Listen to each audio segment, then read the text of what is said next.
Read the story carefully in the 18th chapter of Jeremiah. And the word Jeremiah means Jehovah will rise. He's buried in man.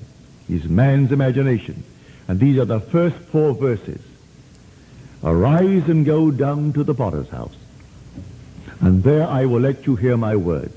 So I went down to the potter's house, and there he was, working at his wheel. And the vessel he was making of clay was spoiled in the potter's hand. But he reworked it into another vessel, as it seemed good to him to do. He didn't discard it. So someone seems beyond repair. Don't discard it. Test this power, this creative power.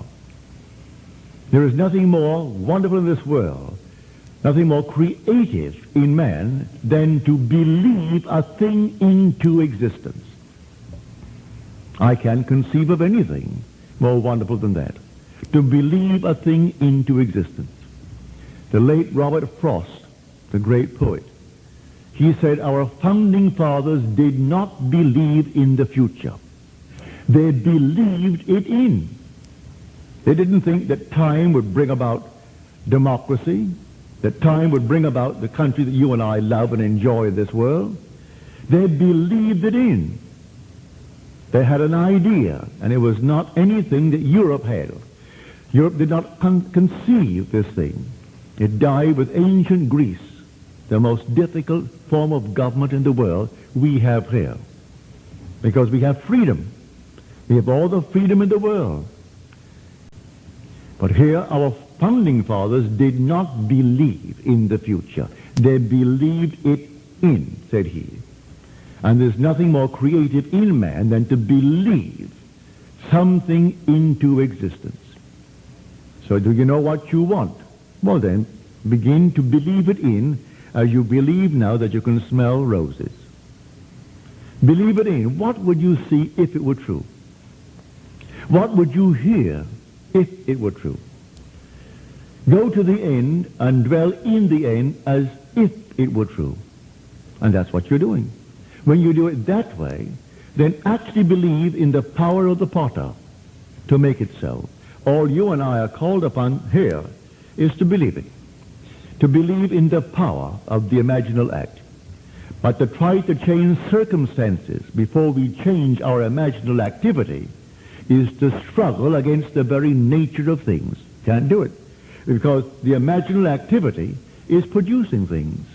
And it will continue to produce the things that is related to that activity. Unless I change the imaginal activity, I can't change the things. For they only bear witness of my imaginal activity. And you do it regardless of your present circumstances. While you sleep, it is working.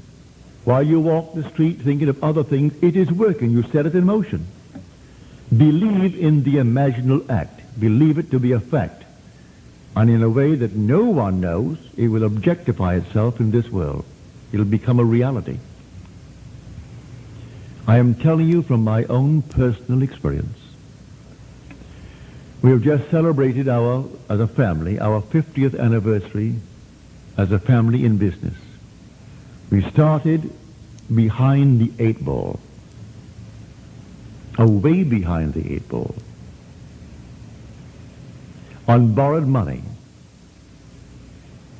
But, as we are told in the 133rd Psalm, behold, how blessed it is when brothers dwell in unity. And I'm one of 9 brothers and a sister. And we dwelt in unity. I left home at the age of 17 to come to America and returned only for contacts with the family.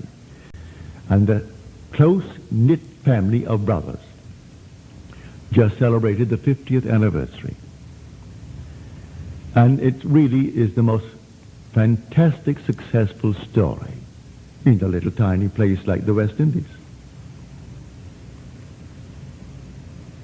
I will not mention money, I mean the quantities of it, but when you have a business and you double your stock and then double your stock and double your stock and still pay on all the doubling of stock 20% at the end of the year to the stockholders, you are in business.